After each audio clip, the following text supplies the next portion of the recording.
Prabhupada emphasizes the point. Don't hesitate. Consider that because you are giving up all other engagements, there will be some flaw in your life. Don't think like that. I will give you all protection.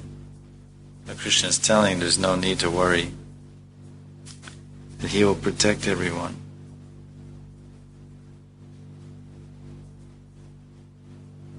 Famous verse in the 11th canto,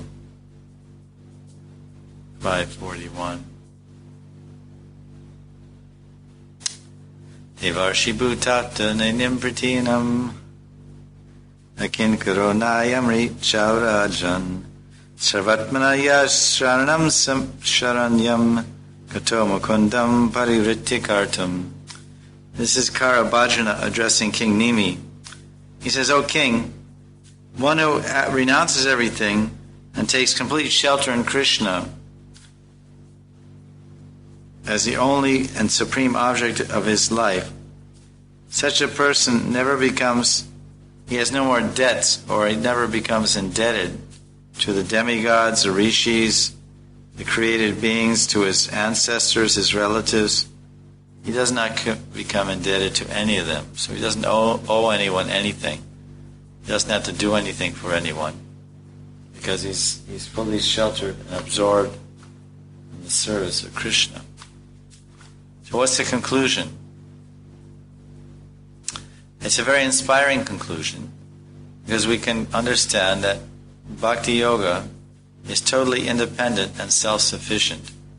No imperial impediment should discourage us from the path of surrender. So in this verse, which is also quoted here, 1866 from the Gita, Sarva dharman prityaja mamekam sharanam vraja aham tvam sarva papevyo mokshayishami masucha. Give up all your occupations and just become surrendered unto me.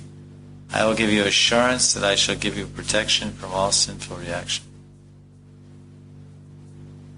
So, Jiva Goswami, he comments on this phrase in the verse, Sarva papebhyo. Krishna is saying, I'll take away all your pap. Pap means sin. So Jiva says it actually means that Krishna will remove all the obstacles to practicing bhakti. And he says that I will remove all your sins, it says that refers to removing all the sins of this life and previous lives. That's pretty good. Pap means sin. Sarva papebhyo. Krishna is very kind. We just serve Krishna. He takes care of everything else. All our debts, all our responsibilities, and all the contaminations in our heart, the sins and bad desires, Krishna takes those away from our heart also. So these are describing different aspects of Bhakti Yoga. And now finally, this is chapter 6, where Rupa Goswami starts describing what are the different ways that you can practice Bhakti Yoga. So it's generally understood that there's 64 limbs of devotion. 64 prominent ways of serving Krishna or pleasing Krishna. They're called the devotional practices. And they're derived from a book. They're recorded originally in a book called Hari Bhakti Vilas.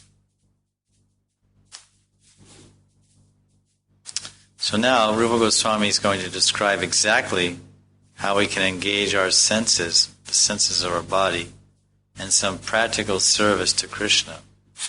Like some people, we say, the goal of life is to love Krishna. And love means service. We should always serve Krishna throughout the day and night. So then people say, well, what do you mean by service? Government service or army service? What do you mean by serving Krishna? How do you serve God? So then he gives the explanation by describing 64 ways to serve God from the beginning until the end. So the first point he mentions In Sanskrit it's called Guru Pad Ashraya, to take shelter of the lotus of the feet of a bona fide spiritual master. Because this is the most important item of bhakti, it's mentioned first. So it gets the primary position and primary emphasis. Rupa Goswami says he lists this most crucial item first. This principle opens the doors to the other 63 items of sadhana, because the spiritual master is the one who actually teaches us about the significance and practice of each one.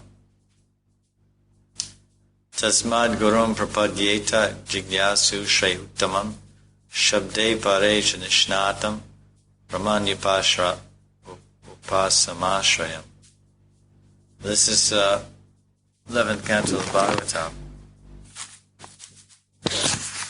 describing how this material world is a waste of time. So Bhaktisiddhanta Saraswati gives a purport that only a person who has understood the futility of material sense gratification can approach a bona fide spiritual master.